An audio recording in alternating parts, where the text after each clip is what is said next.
Alright guys, so we got some new information about their side when it comes to injuries. For our side, it's pretty much the same thing. All these guys are going to be playing in tomorrow's game. Obviously, we have questionable DJ Reader, we have questionable Tyler Boyd, and we have questionable Deontay Smith.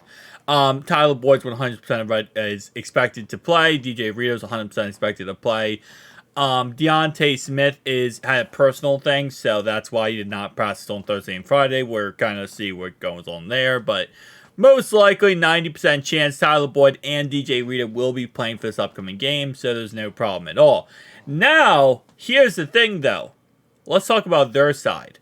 Because yesterday we reacted to the injury report, right? And I didn't think we had to react again today to it. Because I'm like, okay, well, it's going to be the same thing as yesterday, right? Nothing different, nothing changed. That's not the case. So their quarterback, their second-round draft pick, Julius Brents, the guy who, actually is having a pretty good season. Not only is he having a pretty good season, he is literally their number one cornerback on their team, according to their depth chart. He's out for this game. So he was I said, he's questionable. I said he probably will play because he was limited to practice on Thursday and Friday. He had a quad injury. He's out officially for this game. And that's their second-round pick. So now things are going to get a little more interesting because now they're going to have to shut down Jamar Chase, T. Higgins. Obviously, I think Tyler Boyd will play. Yoshi without their, star cornerback on their team. And the other guy they have is a 7th-round draft pick from this last draft. So they're secondary now, and then they obviously have Kenny Moore, who's actually pretty good too. They have a 7th-round draft pick. They have a guy who's a 2nd-round pick who's now off the team. Oh, sorry, not off the team. Sorry, he's injured. Well, he's off the team. He's injured. He's not cut or anything. They have Kenny Moore. They have Amir Speed, and Amir Speed. Not only that, Amir Speed was also on the injury report. He did not practice on Friday. He's questionable for this game. So this cornerback is questionable. This guy's out of the game completely. This is a 7th-round draft pick. And then this guy obviously is ready to go. So their secondary, man, is kind of getting a little bit dwindled down. Now, Braden Smith, we already talked about him. And yesterday we made the video. Braden Smith and JT were both out of this game. Which, that's nothing changed there.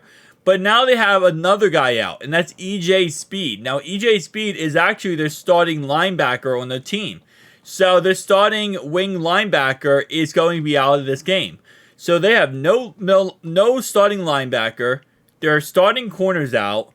Obviously, potentially their backup cornerback for that position, well, not that position, but their backup cornerback is going to be out of this game. So Amir Speed, which is the backup right corner. This is going to be an interesting game, man. And you know what? All I got to say is we got to win this game.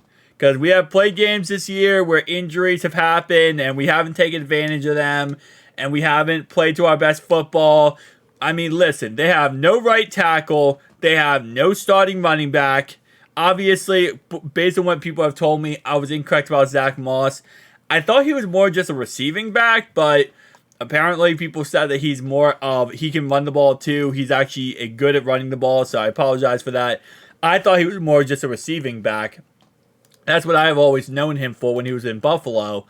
But yeah, apparently he can actually run the ball too pretty efficiently. So I apologize, I was incorrect on that one then. But with that being said though, as I was saying before, no right tackle. Their starting right tackle now is going to be Blake Freeman, a 4th-round draft pick in his last draft from BYU. He's an unpolished right tackle, getting his first career start. So we'll see how that works out.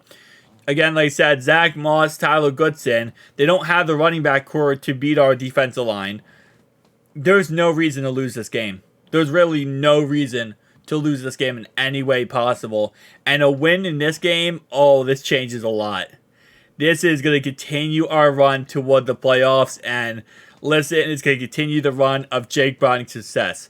This might be the last time we see Jake Browning ever start for us in the NFL. Obviously, because, knock on wood, we want Joe Burrow to be our starter, and we want him to be healthy. As long as Joe is healthy, and unless, we obviously, we win every single game, and we have our, we have guaranteed locked up stuff, and we just put in our backups, we should never see Jake Browning as a starter after this year. Hopefully. Again, like I said, it's all hopefully because you never know what's going to happen. But with that being said, that's why it's even more magical. If he goes and wins the Super Bowl, that would be insane. But every single game matters, man. And it doesn't matter. The future is the future, right? But we got to focus on right now. Right now, it is the Colts as the next opponent tomorrow. I will be live at 1 o'clock for this game. And then we're going to worry about the Vikings. Then we're going to worry about the Steelers. Then we're going to worry about the Chiefs. And then we're worry about the Browns. But right now, it's the Indianapolis Colts. And we are getting a blessing right now with all these guys not being in this game. We have to take advantage of this. We played the Ravens when they had a lot of guys out. And we let them get by. And they beat us with a lot of guys out. We played them, the second time. Obviously, Joe went down with injury. I think we could have won the game low-key. But anyway, though, we played them a second time, and they had injuries, and we still let them get by. We can't let that happen anymore, okay? Especially moving forward. We're going to play Kenny Pickett. We're going to play the Steelers without Kenny Pickett in Week 16. Week 17, the Chiefs are pretty much fine right now. They don't have many injuries at all. The Browns have no quarterback. We're going to figure that one out. They just cut P.J. Walker today, so I guess they're going with DTR and Joe Flacco. That's interesting. And then the Vikings, they have no quarterback. Kirko is out for the season. That's going to be something we got to take advantage of. And obviously this week we had to take advantage of the fact that Gardner Minshew is the quarterback, not Anthony Richardson, even though Gardner Minshew has been a quarterback pretty much all year long. But also the other injuries they have, right? We got to take advantage of this. We cannot play down to this competition. We cannot play down to the team. I mean, this team's a good team, don't get me wrong. They are 7-5 for a reason. But we have to take every one of these games in the most serious point of view possible. 4 quarters of football, okay? 60 minutes. You can't play just half of it. We get very complacent with playing half of good football, and then we just shut it down the second half. No.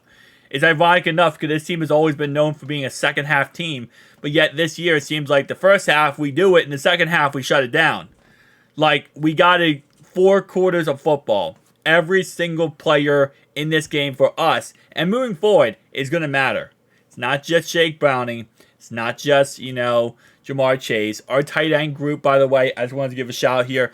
Our tight end group has been absolutely amazing. Stepping up, and everyone named Tanner Hudson, all 4 guys named Tanner Hudson, has been absolutely amazing. No, I'm just kidding. Drew Sample has actually stepped up big time, too. I don't want to trash Drew Sample. Irv Smith can go ahead and fall into a volcano, and he can pull Mitchell Wilcox, too. So, but Tanner Hudson, I'm just kidding. I'm just kidding about that, by the way. But Tanner Hudson and Drew Sample has been great. We need these guys to continue to step up, though. We do. And we'll see how Chase Brown plays this weekend. But, guys, tomorrow is the day. Tomorrow is the day of greatness. Thank you guys for watching. Peace out.